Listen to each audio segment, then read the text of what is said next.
Nitwa Retired Major Makuza Anastase, nkaba nanjye ndi umwe mu baturutse muri FDLR mu burasirazuba bwa Kongo.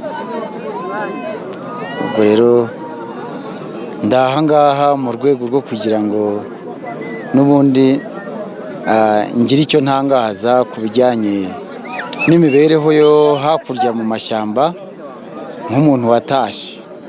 Nahunze 1994, nari nsanzwe ndi umusirikare muri FAR, mu gisirikare cya kera. Nahunze ni premier sergeant, tugera mu makambi twakoreye imyiteguro yo kwisuganya kugira ngo twongere dutere u Rwanda dutahe, ariko hari n'udutero shumwa twagabwaga mu gihugu cyane cyane abaza gutara amakuru, ariko igitero nyirizina nticyabaye kubera ko 96 Kabila yateye Kongo, hanyuma bituma inkambi zisenyuka tujya mu mashamba ya Zaire. Icyo gihe yari Zaire. Hanyuma tugezeyo twakomeje kwisuganya, ariko mu buryo bwo kwisuganya ntibyari byoroshye kugira ngo uhuze abantu bari baratataniye mu giturage no mu mashyamba, ahubwo habaho ubukangurambaga bushingiye ku buhanuzi, kuko kubwira abantu babaye cyane ko Imana batabara byari byoroshye kuruta ko wavuga ngo tugende kandi babona ko twese twacitse intege. Ni muri urwo rwego rero nk'uko tujya tunabibabwira, twifashije abahanuzi ndetse dutoranya umuhanuzi w'umukongomani w'umuzayirwa, icyo gihe yari Zaire, kugira ngo nibura ibyo yavuga byumvikane ko hari Imana yamutumye.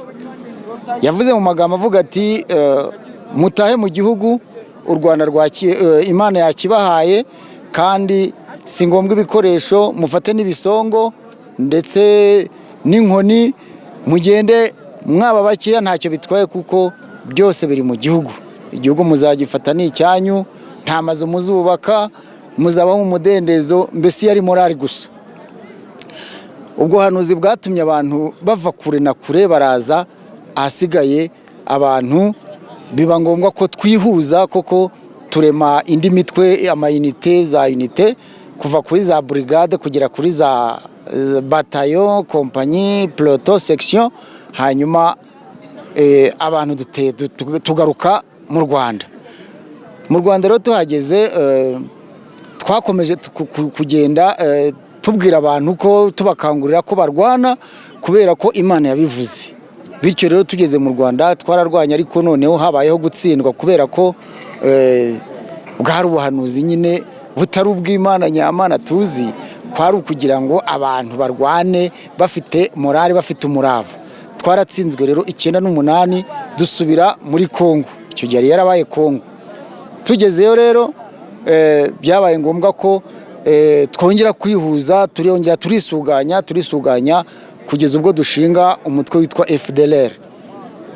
FDLR rero yabayeho, hanyuma dutangira kujya twongera gushishikariza abantu gusenga, ariko none ubutumwa bumanutse bukaba ubutumwa bwo guhumuriza abantu no kubatera akanyabugabo, ariko byabaga ari ibitekerezo by'abayobozi. Nama twakoraga, muri ayo manama hakavamo imyanzuro tukava tugiye kwisengesha, hanyuma abo tuyahe tukaba twabateguye ko mu masengesho, nyuma y'igiterane baza kugaragaza ko habonetse ubutumwa, ariko ubwo bahaye bakabutangaza, butanga morale kuri bose, kugira ngo abaturage batagira intege nke bagataha, abasirikare nabo bakaba bagira intege nkeya mu gushishikarira urugamba. Ni muri urwo rwego rero 2001 habayeho igitero karahabutaka, igitero twagabye turi benshi, twese turikora turaza. Ubwo nari nshinzwe iby'amaradiyo y'itumanaho ya gisirikari, hanyuma nzana n'umukoloneli witwa Bemere, yari chef d'état major. Tugeze muri ibi birunga rero muri Karisimbi, niho yambwiye ati ibikoresho ni byinshi ufite kandi biraremereye, wowe guma aho ngaho, abasirikare bagomba kundinda no kurinda ibyo bikoresho. Noneho we aramanuka n'izindi ngabo bamanuka mu gihugu, ambwira ati nitugera muri Ruhengeri tugafata agace cyangwa tukayifata yose biraba ari amahire, kuko turazategura ahantu nibura wazakorera moteri charginga yajya mu mwobo, tuzabo batwara ucuke kubitemo sima, ibintu nk'ibyo ahantu mu rupangu.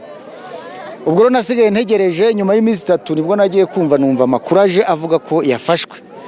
Ntabwo twaje tubyizera, nka nyuma y'undi munsi hakaza abantu bati yafashwe, ndetse yafatanywe n'ingabo nyinshi cyane n'ibikoresho byinshi cyane. Abaje bavuye bati hari n'abapfuye benshi, ibintu nk'ibyo. Noneho biza kugaragara koko amakuru ariyo, hari umukoroneri witwa Rumuri, ubu ni uyobora FDLR ku rwego rwa presidence. Icyo gihe yari yaje yitwa umunyapolitiki. Noneho rero niwe wahishe se afata uwo mwanya wabemera aba chef d'état major. Yahise rero adusubirana inyuma, twerekeza mu Rutare hariya mu shyamba ry'ibirunga rya Kongo, turakomeza tujya ahitwa za Rubero.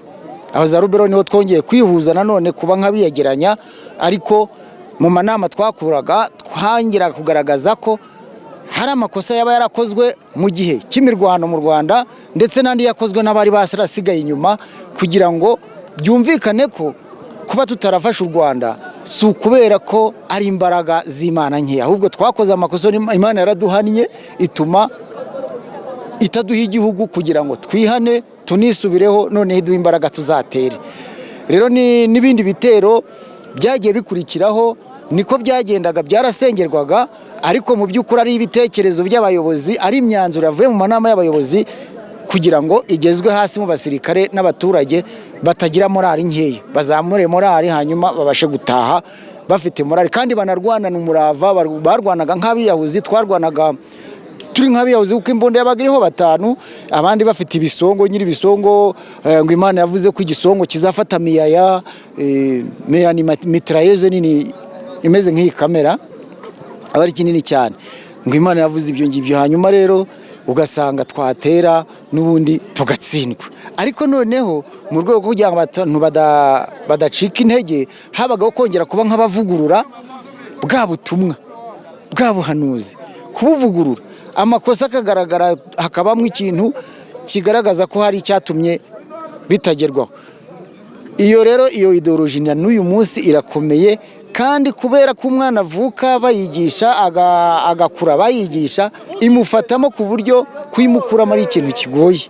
Ntabwo ari ikintu kigoye, niyo mpamvu tuvuga ngo niyo abayobozi bari ababayabaza aba ex-far cyangwa se abanyapolitiki ba kera, niyo bavaho wenda tuvuge barashaje barapfuye, ntabwo byatuma bo ngabo baza, kubera ko muri bo harimo ko gufata igihugu ari Imana yagitanze, kandi ko bazagera mu gihugu bakimura barimo bo bakagitura.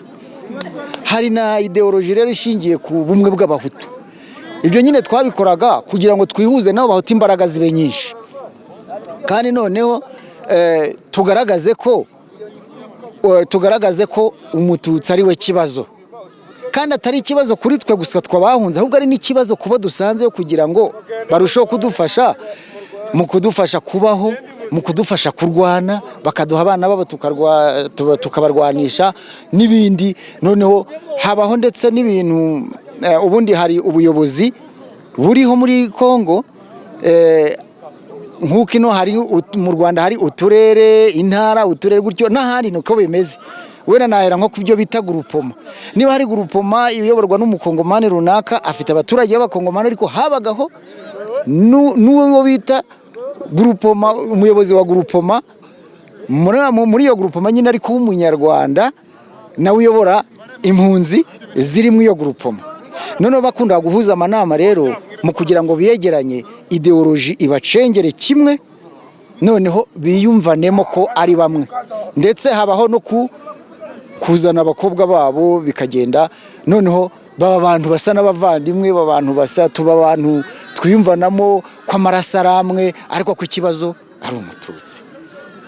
Nguko nasobanura ideology FDL yifashisha nk'intwaro yo gutuma abantu badataha, yo gutuma abantu bigira biyahuzi, ku buryo bagera naho bumva ko mu Rwanda batahaza, kubera ko bafite gahunda y'Imana yo kuzabacyura, yo kuzataha bemye, ngo batamanitse amaboko cyangwa se badatashye imbokoboko. Mu gutaha rero nafashe icyemezo cyo gutaha mbere na mbere kubera ko umuryango wanjye 96 nari mfite umudamu. Uwo mudamu kuko narongoreye muri Kongo, muri Zaire, hanyuma umudamu twatandukanye dufitanye umwana umwe w'amezi 7 w'umukobwa, byangombwa ko we mubwira ngo atahe, nge nkomeza mu mashyamba nagaruke za Gisangani.